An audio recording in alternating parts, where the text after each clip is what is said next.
તાપી જિલ્લાના સોનગઢનગરમાં આજે જનજાગૃતિ એક અનોખો અને પ્રેરણાદાયી માહોલ જોવા મળ્યો હતો। સમગ્ર દેશમાં જેની વ્યાપક ચર્ચા છે તેવી ફિલ્મ ધ કેરલા સ્ટોરી 2 નું સોનગઢમાં ભવ્ય અને નિઃશુલ્ક આયોજન કરવામાં આવ્યું હતું।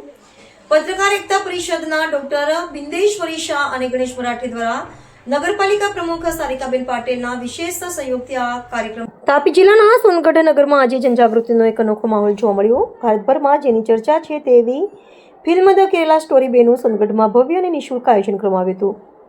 પત્રકાર એકતા પરિષદના ડોક્ટર બિંદેશ્વરી શાહ અને ગણેશ મરાઠે દ્વારા નગરપાલિકાના પ્રમુખ સારિકાબેન પાટેલના સૌજન્યથી આ આખું આયોજન કરાયું હતું। જ્યારે આ ફિલ્મમાં જોઈને દીકરીઓ બહાર આવી ત્યારે તેમના ચહેરા પર એક જાગૃતિ અને ગંભીરતા જોવા મળી હતી। દીકરીઓએ ખૂબ જ સ્પષ્ટ શબ્દોમાં જણાવ્યું કે દીકરીઓએ સ્વીકાર્યું કે સમાજમાં બનતી આવી ઘટનાઓ વિશે જાણકારી હોવી ખૂબ જરૂરી છે। વિધર્મીઓ દ્વારા જે રીતે હિન્દુ બહેન દીકરીઓને ફસાવવાના ષડયંત્રો રચાય છે તે જોઈને દીકરીઓએ મક્કમતાથી કહ્યું કે હવે અમે કોઈની વાતોમાં આવીશું નહીં। આદિવાસી પટ્ટાની શાળા કોલેજની દીકરીઓએ આ મૂવીને માત્ર ફિલ્મ નહીં પણ એક સબક ગણાવ્યું છે।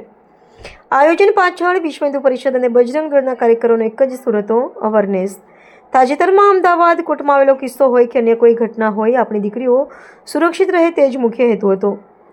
આ કાર્યક્રમને સફળ બનાવવા સોનગઢ નગરપાલિકા પ્રમુખ સારિકાબેન પાટેલ, સંગઠન પ્રમુખ અમિતભાઈ અગ્રવાલ, નગરસેવક સ્વપ્નિલભાઈ માળી, વિજયભાઈ વસાવા અને અન્ય અગ્રણીઓ ઉપસ્થિત રહ્યા હતા। તમામ શો હાઉસફુલ રહ્યા, જે સાબિત કરે છે કે લોકોમાં જાગૃતિની કેટલી ભૂખ છે।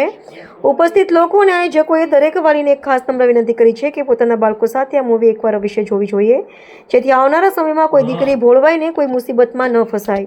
મને આ શીખવા મળી છે કે દરેક દીકરીએ પોતાના મા બાપના આધીનમાં રહેવું જોઈએ અને એમની વાત હંમેશા માનવી જોઈએ, કેમ કે એ લોકો જે કહે છે એ સાચું હોય છે, કેમ કે એ લોકોએ આપણને જન્મથી આજ સુધી સાંભળ્યા છે।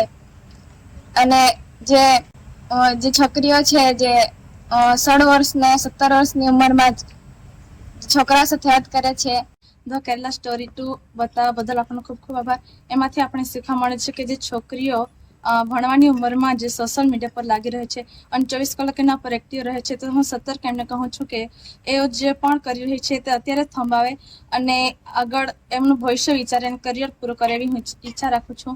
દરેક છોકરીઓ જે પણ સોશિયલ મીડિયા પર, ખાસ કરીને હવે હાલના યુગમાં ઇન્સ્ટાગ્રામ વધારે ચાલી રહ્યું છે, તો તેના પર જે પણ છોકરીઓ જે અજાણી મેસેજ આવે કે અજાણી કોલથી આવે એનાથી સતર્ક રહે અને પોતાનું કરિયર વિચારીને પોતે આગળ વધે એવી હું ઈચ્છા રાખું છું।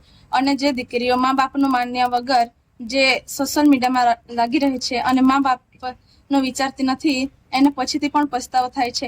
એટલે હું દરેક દીકરીને કહેવા માંગુ છું કે ભારતની દીકરી હોવાને નાતે હું બધાને કહું છું કે જેઓ પણ આજે હાલના યુગમાં સોશિયલ મીડિયાનો વધારે ઉપયોગ કરે છે એનું આટલું જ કહેવા માંગુ છું કે તમે સતર્ક થાઓ અને પોતાનું કરિયર બનાવો, એટલી હું ઈચ્છા રાખું છું।